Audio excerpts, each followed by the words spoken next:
Welcome back to Reflect Politics. Jasmine Crockett went on to CNN with Laura Coates tonight to discuss the racism that is rampant in the mega cult, the Republican Party, and yes, unfortunately, the White House. I am tired of the white tears. Listen, if you are competent, you are not concerned. When I walk into Congress every single day, you know why I don't feel a way and why you can't make me doubt who I am is because I know that I had to work 10 times as hard as they did just to get into the seat. When you look and you compare me to Marjorie Taylor Greene or me to Lauren Boebert, there is no comparison. And that is the life that we have always lived. So the only people that are crying are the mediocre white boys that have been beaten out by people that historically have had to work so much harder. This is why they don't want us to have education.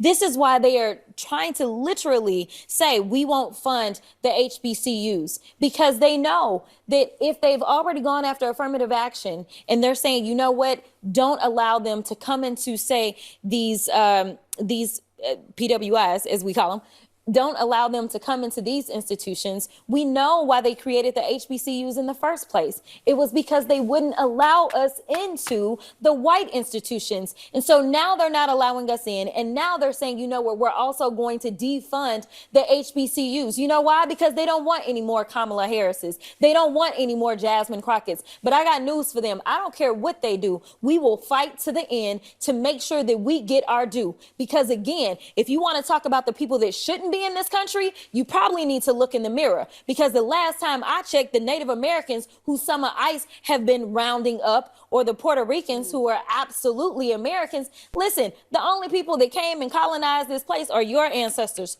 Trump. A few things about this clip. I thought it was really funny how Jasmine Crockett used white tears there to kind of poke fun at the right-wing trolls who always talk about drinking liberal tears. That's what they say when they've said something really hateful that upsets a lot of people, and that they're trying to get the last laugh somehow. I'm drinking your sadness. Because again, these are mediocre white men who just turn to hate because they don't really know any better. And then I'm going to take it a step further from where Jasmine Crockett went, talking about the colonization of the country. Let's talk about how black people got to this country. That was the colonizers who brought Africans here against their will and enslaved them for generations. So now there's all this talk about DEI, when the fact of the matter is not everybody climbs the same social ladder that everybody else does. Some people don't even start off on the ladder.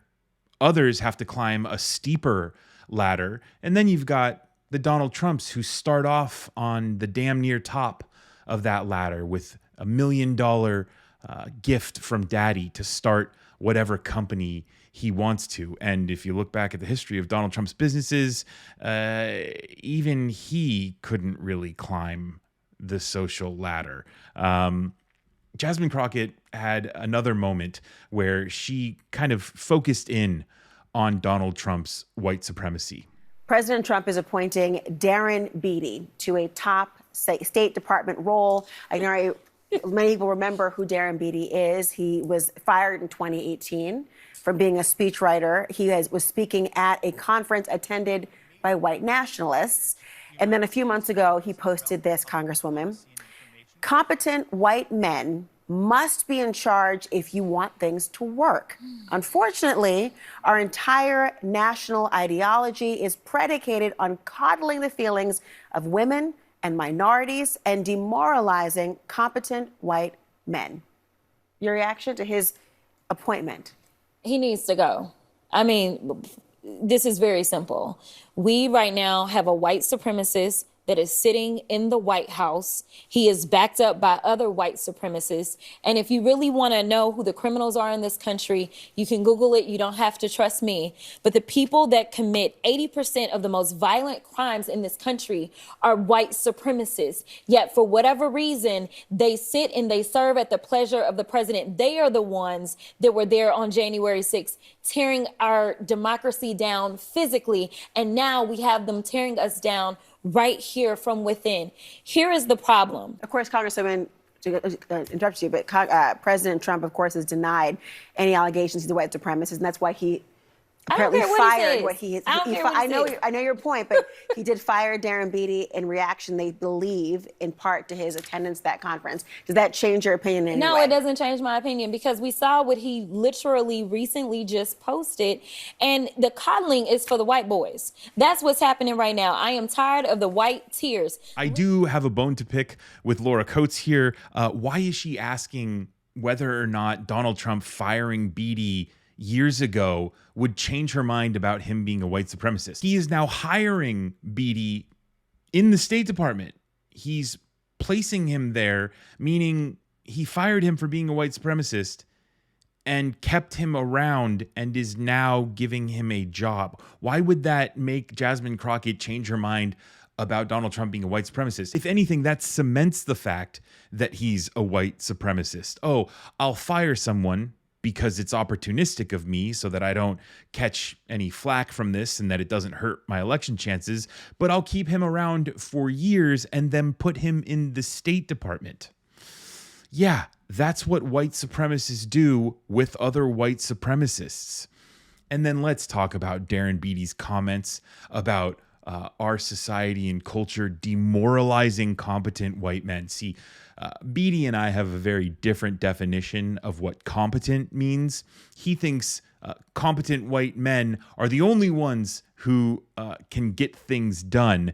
And I think that that's a very racist and white supremacist thing to say. I think it's disgusting.